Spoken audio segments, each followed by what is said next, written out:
An out-of-this-world relic hidden in King Tut's tomb. No one could explain how the ancient Egyptians could have possibly gotten this blast.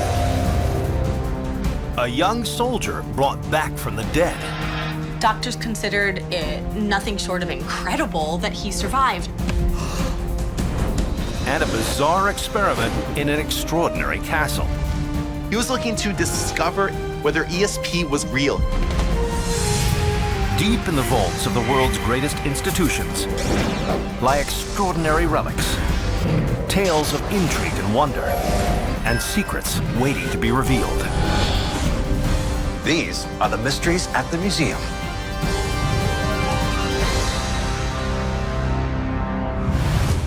Oakland, California.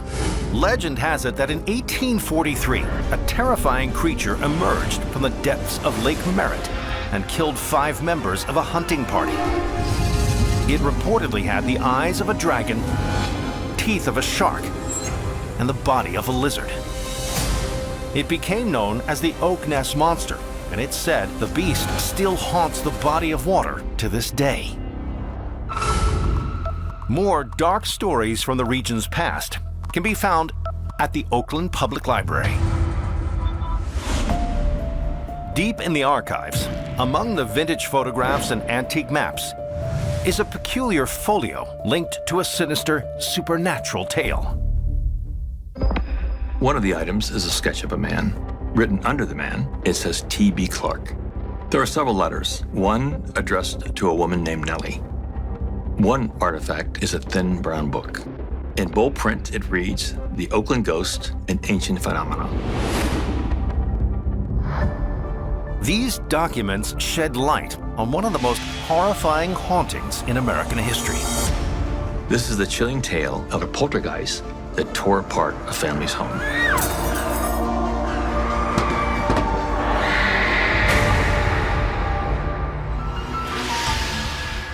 From the exorcism of Roland Doe in late 1940s Washington, D.C., to the 1975 Amityville haunting on Long Island, the nation's history is riddled with tales of haunted houses and evil spirits. But perhaps the most terrifying ghost story of them all comes from the frontier days of Oakland, California. The tale begins on April 24, 1874, in the home of government worker Thomas Clark. Mr. Clark worked for the U.S. Treasury Department in San Francisco. And he had a wife, and he had 2 children, his daughter, Nellie, and his 8-year-old son, Harry. Around midnight, Clark is awoken by an alarming sound. The incessant jangling of the front doorbell. Who could be at the door at that time of the night? It was so late, and he wasn't expecting anybody to come.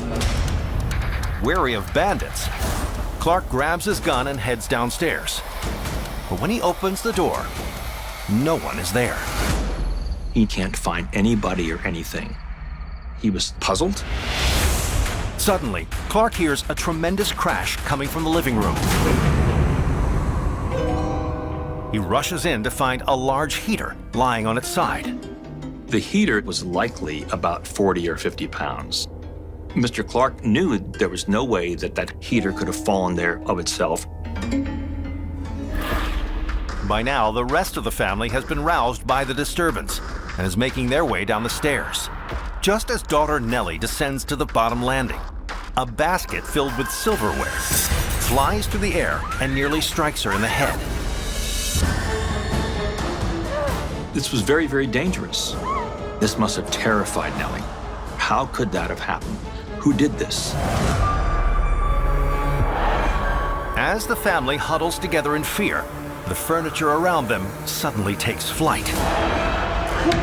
All of a sudden, a huge trunk, 80 pounds in weight, came flying down the stairs. Chairs move around without anybody touching them.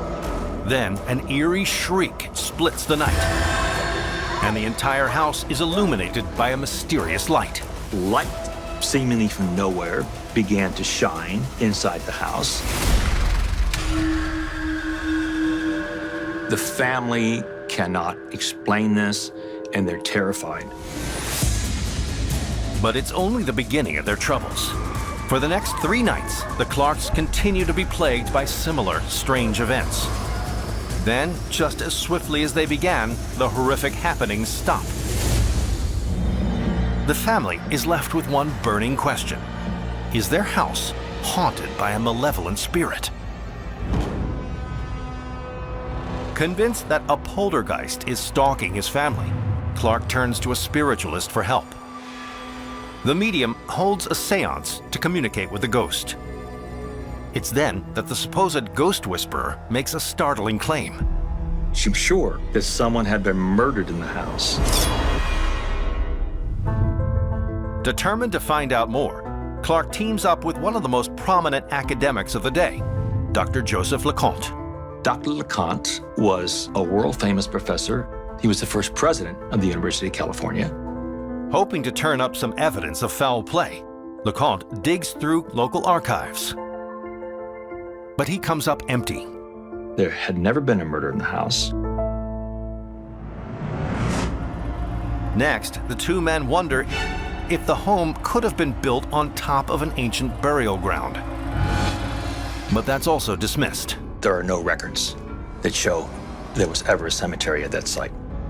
So what could explain the spooky events witnessed by Clark and his family? Without any supporting evidence, LeConte eventually comes to a less spirited conclusion. The Clark family may have been the victims of a well-orchestrated prank. He decided it had to have been someone in that house that night, one of the members of the family.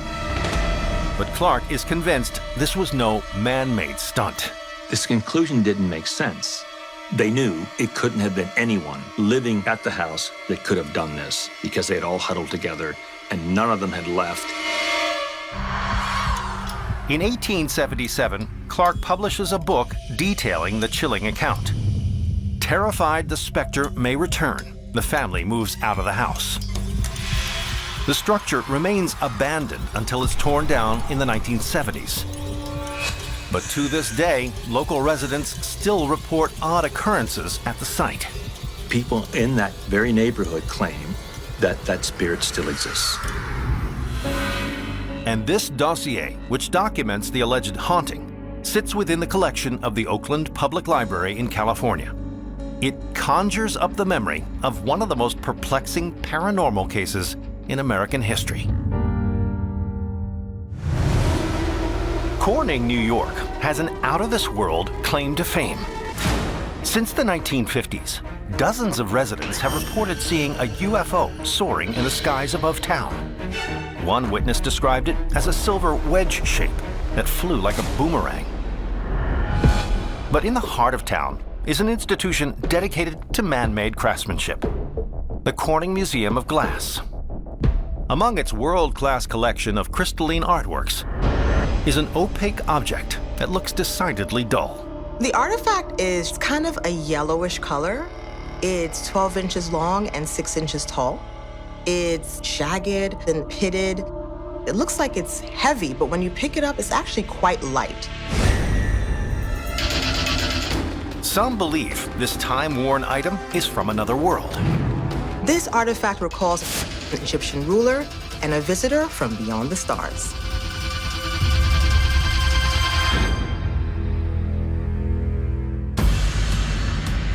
For centuries, rumors have swirled about a possible link between ancient Egypt and extraterrestrial beings. As the theory goes, an advanced civilization from beyond the stars visited Earth thousands of years ago and gifted their technology to the pharaohs. As proof, alien enthusiasts point to the massive pyramids of Giza. They say the Egyptians, lacking basic tools like cranes, compasses, and even wheels, could not have built the soaring structures alone. People wondered how they moved those incredibly large stones to make the pyramids. And that's not all. Proponents of the idea also cite hieroglyphs unearthed by archaeologists that appear to depict flying machines, many in the shape of saucers. But perhaps the ultimate evidence for this far-out idea was found during the world's most famous excavation. November 4th, 1922. In Egypt's Valley of the Kings, British archaeologist Howard Carter has just made an astounding discovery: the ancient lost tomb of a pharaoh named Tutankhamun, better known as King Tut. And it's nothing short of spectacular. The tomb was amazing because whereas previous tombs usually had been raided centuries prior and were almost empty, this one was filled with jewels, precious stones, couches and chairs that were made of gold, golden statues. But amid these treasures, something peculiar catches Carter's eye. It's a decorative breastplate that seems to celebrate the Egyptian sun god, Ra. In the center is the likeness of a sacred beetle known as a scarab. There were scarabs all over ancient Egypt. They were usually made out of precious stones. But this one appears to be fashioned from some kind of yellow glass. It's a revelation that leaves Carter stunned. Glass wasn't created until 1,000 years after King Tut was supposed to have lived. So where did the ancient artisans get the amber-colored material? In the following years, a number of intriguing theories emerge. Some posit the Egyptians may have had knowledge of glassmaking earlier than thought. But no similar items have ever been unearthed at other sites. There really were no other artifacts that looked like this in all of the many archaeological sites that they had found. Others argue that hoaxsters may have placed the glass into Tutankhamun's tomb. But it's clear the main chamber of the vault had never been opened. The pharaonic tombs were usually raided by people pretty soon after the person was buried. But this one was filled to the brim with riches. With no logical explanation, an extraordinary possibility emerges. And the theory was that the ancient Egyptians had gotten this glass from aliens. So is this proof that aliens really visited the land of the pharaohs?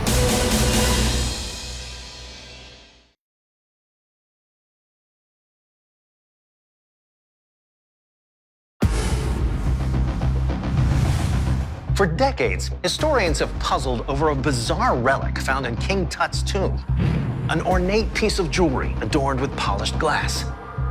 What's weird is that glassmaking wasn't invented until hundreds of years after the pharaoh's reign. So where did this baffling bauble come from? In 2018, American scientist and glass expert Jane Cook decides to look into the case. Jane Cook was very, very skilled, a really keen investigative mind, and she specialized in how glass was made. She examines all the relevant data about the scarab and stumbles upon something intriguing. Whereas most glass is forged in furnaces that reach around 1,000 degrees Fahrenheit, this one was done at temperatures exceeding 10,000 degrees. 10,000 degrees is almost unimaginably hot. I mean, we're talking nuclear explosion hot. For Cook, it's a telling clue. During the 1940s, the Manhattan Project exploded several nuclear devices in the New Mexico desert. Afterwards, scientists found that large quantities of sand near the blast sites had been turned to glass. But since this technology didn't exist in ancient Egypt, Cook zeroes in on another likely culprit. One that did indeed come from outer space, but had nothing to do with aliens. She thought a meteor came down, which is incredibly hot, 10,000 degrees hot, hit this huge area of sand and pretty much melted the sand. And when it was done, it left behind glass. In fact, this phenomenon has been documented in the North African region before. For centuries, a naturally formed yellow glass, now known as Libyan desert glass, has been found throughout the Sahara Desert. Cook believes some of the material found its way into King Tut's scarab. Someone went out into the desert, saw this beautiful glass, and decided to take it, sculpt it into a scarab, and give it to King Tut as a gift. Still, some believe the bejeweled breastplate may have come from beyond the stars. People who want to find a connection between ancient Egypt and aliens will continue to find that connection and do so to this day. Today, a piece of Libyan desert glass is on display at the Corning Museum of Glass in Corning, New York. It recalls the explosive truth behind a mysterious piece of Egyptian treasure. Fishkill, New York. Sitting on a small island near the eastern bank of the Hudson River is a pile of strange ruins with an even stranger story to tell. It's known as Bannerman's Castle. Built in 1901, this structure once housed one of the largest supplies of weapons in the world. And a few miles north in the town of Beacon, in a small store, are remnants of this intriguing island. The Bannerman Island Gallery. Found among such martial objects as a helmet from the late 19th century and an army bayonet used in infantry attacks during World War I, is a purely decorative item that nevertheless symbolizes strength. It's 24.5 inches high and 20 inches across at its widest point. It's gray in color and made of iron. It's straight across the top, but comes to a curved point at the bottom. It's marked with an X shape and embossed with a flower motif. This ornamental shield recalls a controversial business magnate who fell victim to a vengeful hex. This is the story of a growing company, a captain's curse, and a collapsing castle.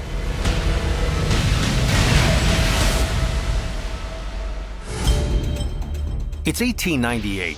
The Spanish-American War has just ended, leaving a surplus of government-issued weaponry.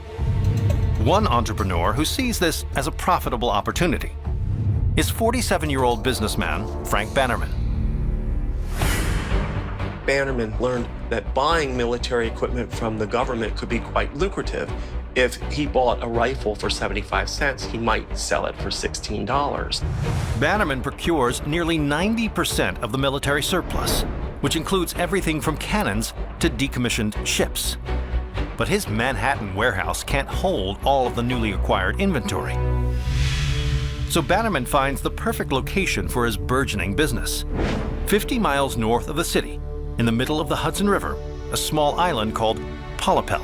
He thought it would be a great place for his ever-expanding stock of military equipment. Over the next several years, the businessman constructs a magnificent castle for his family and a powder house to store his inventory. The 6-acre project is replete with soaring turrets, walled gardens, and expansive terraces. It's even surrounded by a moat. He emblazons the words Bannerman's Island Arsenal on the side of the structure. And to welcome customers to the island, he decorates the gate with an iron shield. The same one now on display at the Bannerman Island Gallery in Beacon, New York. Bannerman created an amazing piece of architecture in the Hudson Valley, a structure that looked like a Scottish baronial castle of his ancestors. And to protect the property from the rapid currents of the Hudson River, he constructs an offshore barrier called a breakwater. Bannerman created his breakwater by taking old coal barges. Then he would sink the barges down into the water. Bannerman's plan to curb the erosion works. But little does he know, this clever engineering project is about to land him in hot water. As the story goes, Bannerman had purchased an aging tugboat to use in his breakwater. But before the captain of the ship sold it to him, he made Bannerman promise not to sink the boat in his presence. He loved his old tugboat, and he did not want to see the tugboat being sunk. However, as soon as the deal was done, Bannerman went back on his word. Before the captain left the shore, the impatient businessman gave the order to sink the ship. And watching his beloved boat sink below the horizon, the captain takes drastic action. He was so upset, he ran back into Bannerman's and told him he would be cursed. So will Bannerman fall victim to this seaman's hex?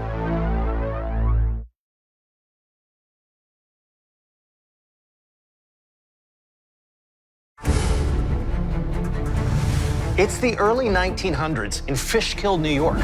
Unscrupulous businessman Frank Bannerman has just welched on a deal. But this time, the consequence will damage much more than his reputation. So what's the truth behind the curse of Bannerman's castle? Bannerman shrugs off the captain's curse, but a series of strange events soon follow. During World War I, one of his employees is arrested for spying on behalf of the Austro-Hungarian Empire. This casts a dark cloud of suspicion over the entire Bannerman company. The Navy would place Bannerman under house arrest for 2 weeks while they went through everything in the castle to find out if there was anything that was against the United States government. While Bannerman is found to be innocent, the damage is done. Customers are reluctant to buy from a suspected traitor, and his business suffers. Then, on November 26, 1918, at the age of 67, Frank Bannerman passes away. Following his death, 2 of his sons took over the business. And the bad luck continues. On August 15, 1920, 200 pounds of ammunition mysteriously ignited, wiping out the Bannerman arsenal. It obliterated the powder house. It even threw a section of the wall over on the mainland, including the doors that were still chained together, landed on the train tracks. With Bannerman's empire reduced to ruins, rumors of the captain's hex take hold. All of these strange events suggest that the legendary curse placed on the Bannermans has never lifted. Bad stuff just kept happening there. Just years after the tugboat captain's spell, the Bannerman family business shutters. But onlookers willing to brave the curse can still tour the dilapidated structure every spring and summer. It is a reminder of the rich, wonderful history of this incredible architect, and it's an important part of our history. And it's been said that the bell of the sunken ship still rings, signaling the captain's revenge. Today, an iron shield from the original gate at Bannerman's Castle is on display at the Bannerman Island Gallery in Beacon, New York. It recalls a captain's curse that sank one man's fortune. One of the very first rescue helicopters from the 1940s, known as a Sikorsky S-51. A Vietnam War assault chopper known as a Sea Knight. And an all-black copter designed for nighttime military operations, nicknamed Little Bird, are just a few of the aircraft on display at the American Helicopter Museum in Westchester, Pennsylvania. But among these hulking machines is a much smaller item. The object is cylindrical, about 11 inches across and 6 inches deep. It's made of steel and other metals and is black. And inside is a series of wires and cables. This is a smaller component of a much bigger item. This artifact helped shed light on the truth behind an out-of-this-world mystery. This is a story about a rescue helicopter, a missile launch, and aliens.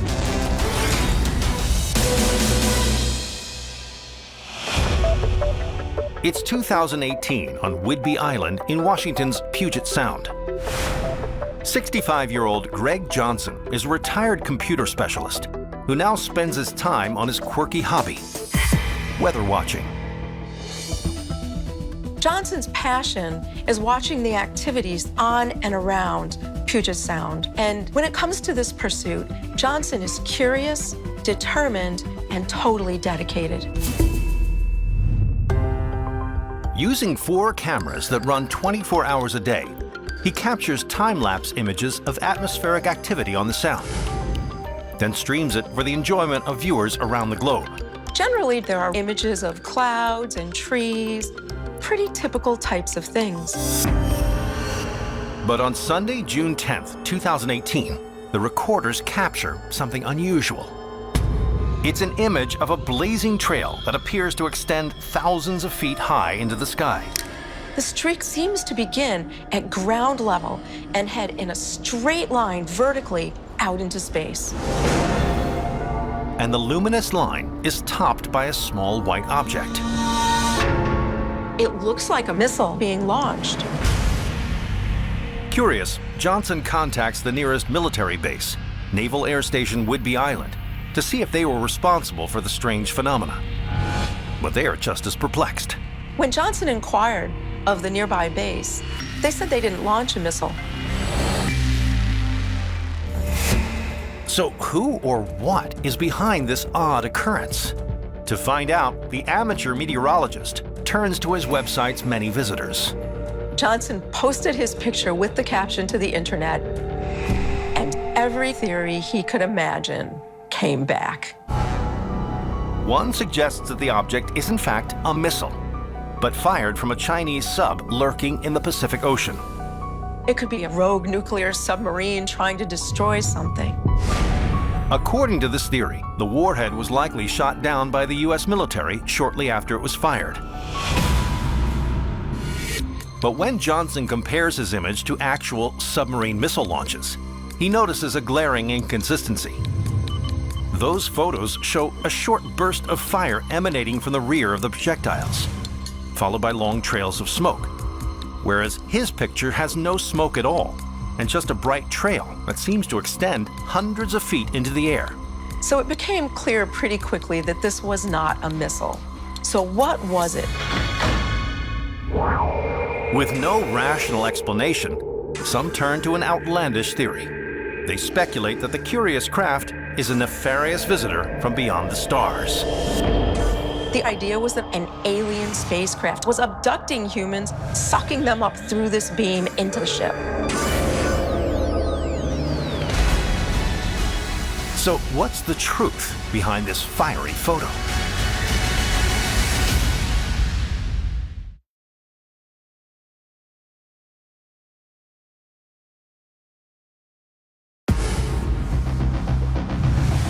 It's 2018 in Washington State. A mysterious object has appeared in the skies above Puget Sound. Some believe it's an alien spacecraft. So what's the truth behind this vexing vessel? On a hunch, Johnson digs through civilian aviation flight logs from that night. As it turns out, only one aircraft was listed as being in the air at the time. A helicopter. It's strange. In the photo, it didn't look anything like a helicopter. The truth behind this puzzling projectile is deceptively simple.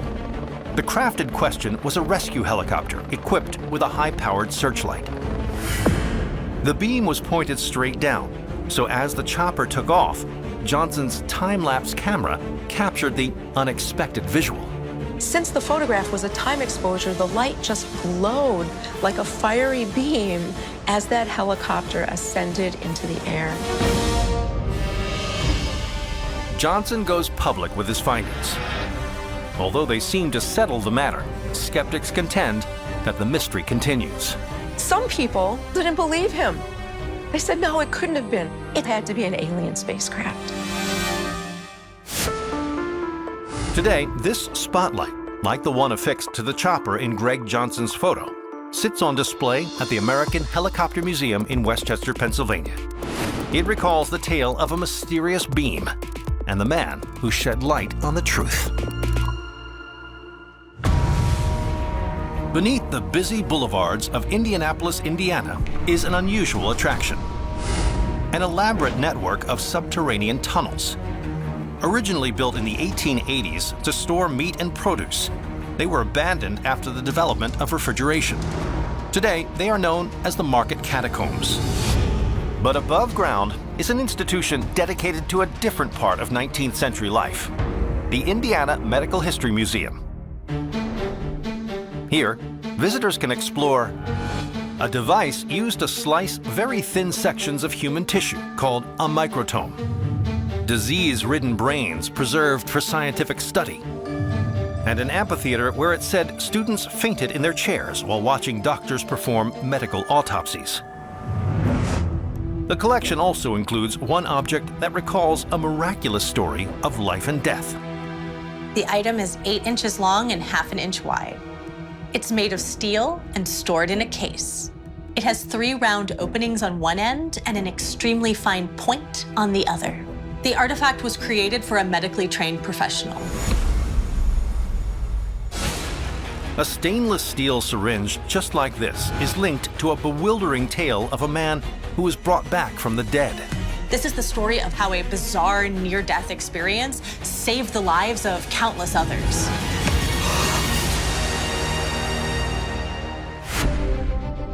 (1918). With World War I raging, the United States is sending large numbers of troops to Europe. At New Jersey's Camp Dix, young men are preparing for the front lines. It was a time of patriotism. Men wanted to go and help their country and serve a great cause. Charged with shaping these soldiers up is a nurse named Harry Andrews. Harry Andrews was in the prime of his life, ready to serve his country. But one day, the caregiver begins feeling ill himself. He suddenly started to feel really sick. He had these really bad headaches. Andrews' medical colleagues examine him and run a battery of tests. What they discover is not good news. He had the disease known as meningitis.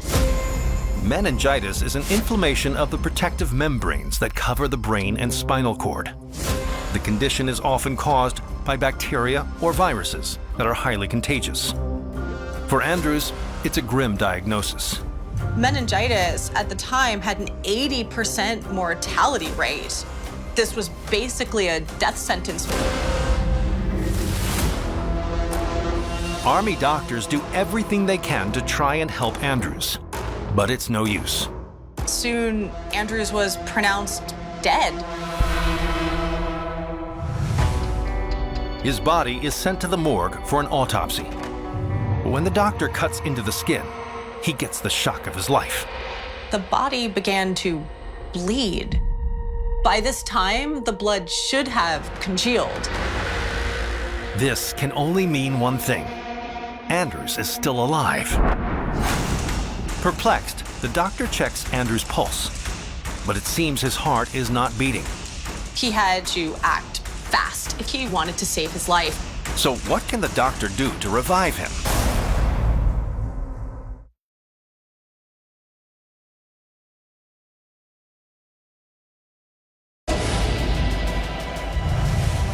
It's 1918 on an army base in New Jersey. A doctor has just discovered that nurse Harry Andrews is barely alive after suffering a severe bout of meningitis. But the doctor can't find a heartbeat. So can he save Andrews' life? The doctor believes that his best chance to jumpstart Andrews' heart is to use an experimental drug. It's a synthesized version of a naturally occurring hormone that creates a fight or flight reaction. It's called adrenaline. There was no guarantee that this was going to work, but at this point, it was his only option. He puts the substance into a syringe, like this one on display at the Indiana Medical History Museum in Indianapolis, and plunges it into Andrews' chest.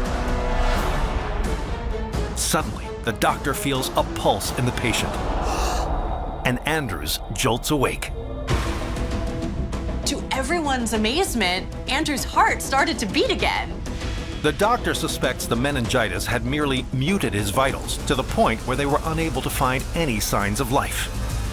This was 100 years ago. The medical equipment that they were using at the time just simply couldn't detect it.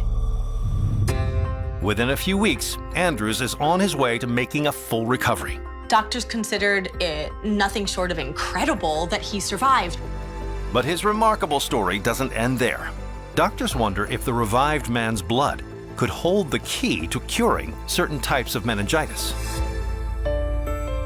With a body that had fought meningitis and won, perhaps Andrews' blood could actually help other soldiers.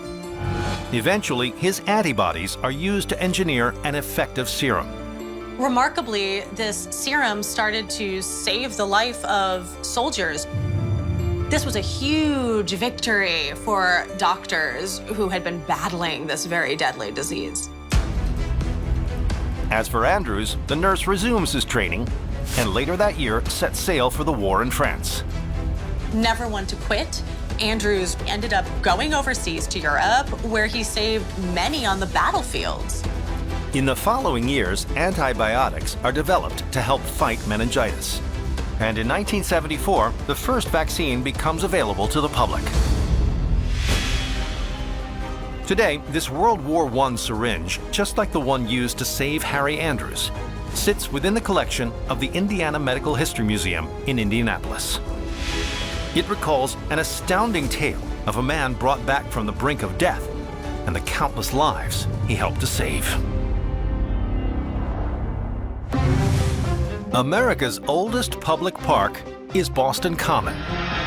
Located in the heart of Beantown, it's known for verdant lawns, serene pools, and moving public memorials. But this urban oasis belies a dark past. During the 17th and 18th centuries, religious heretics and convicted witches met a terrible fate at the end of a hangman's rope. But just across town is a more modern, forward-thinking institution, the Museum of Science, Boston. This high-tech facility showcases a staggering 700 exhibits, from the miniature model of a tornado to the 65-million-year-old fossil of a triceratops, nicknamed Cliff. But one display here is truly electrifying. It's roughly 9 feet tall and 6.5 feet wide. The artifact has a sturdy base and is framed by hundreds of thin, curved bars. It is cylindrical in shape and topped by a metal dome. The object resembles a giant bird cage. This device is called a Faraday cage, and it recalls one of the strangest scientific experiments of the 20th century.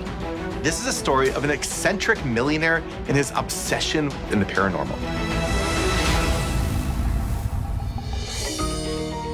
It's 1951 in Gloucester, Massachusetts. 63-year-old John Hayes Hammond Jr. is the heir to a vast fortune. As such, he lives on a sprawling estate complete with a custom-built castle. I mean, this thing had a drawbridge, grand halls, libraries. This was a marvel of architecture. But there's something else. Deep within the stone walls, Hammond has constructed a space where he can practice his true passion: science. In his state-of-the-art lab, Hammond has conducted cutting-edge research with the likes of Nikola Tesla and Thomas Edison. Hammond had more than 200 patents. He worked with the Navy to create radio-controlled torpedoes and sound transmissions. And his contemporaries looked at him as a serious researcher, a serious inventor. But he's about to begin his most daring experiment yet. The scientist has become obsessed with the idea that humans can communicate using only their minds. It's called extrasensory perception, or ESP, and he wants to prove its existence. If he was going to approach the topic of ESP, he was going to approach it with the scientific method. First, he recruits a psychic named Eileen Garrett. As far as psychics go, Garrett was really respected. But still, a lot of people have doubts about ESP, about psychics, about mediums. Garrett claims she can communicate with people who are not in her presence. To prove it, she often performs a simple test. She sits alone in a closed room. In another room, an assistant turns up a deck of cards one by one. As they flash over, Garrett is able to correctly call them out. So how is this possible? Hammond suspects that ESP is related to electromagnetic waves that pass from one mind to another.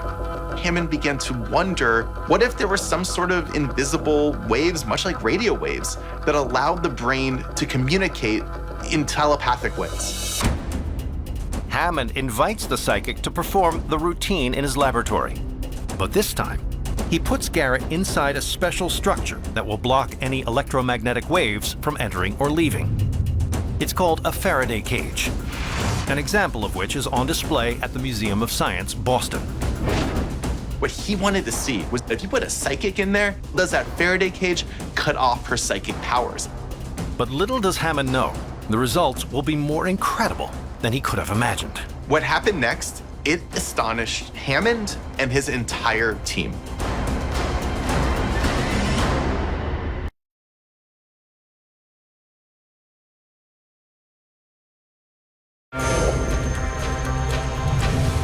It's 1951 in Gloucester, Massachusetts. Inventor John Hayes Hammond Jr. is about to conduct an extraordinary test to prove that extrasensory perception, or ESP, exists. So what will come of this paranormal experiment? With psychic Eileen Garrett secure in the metal box, the experiment begins. To Hammond, the thought of proving or maybe disproving ESP must have been thrilling. He had no idea how it was going to turn out. Garrett concentrates and says she is seeing images from the other room. One by one, she calls out the symbols that flash into her mind. To everyone's shock, Garrett's visions line up with the team members' cards. Hammond was amazed at the accuracy of her responses. If ESP was real, it wasn't electromagnetic waves. But then, what could explain this bizarre phenomena? Hammond can only conclude that it's a power beyond science. The truth itself, it remains elusive. In 1965, Hammond passes away at the age of 76. But it turns out others picked up where the inventor left off. In 1995, declassified documents reveal that the CIA developed a number of top-secret government programs designed to see if ESP could be used in intelligence gathering. And one bizarre experiment even went as far as to weaponize the phenomenon. Among the paranormal tests that the government was funding was one where they tried to kill goats by simply looking at them. And today, this Faraday cage, similar to the one used in Hammond's experiment, is on display at the Museum of Science, Boston. It's a stunning tribute to the eccentric inventor whose research transmitted waves around the world.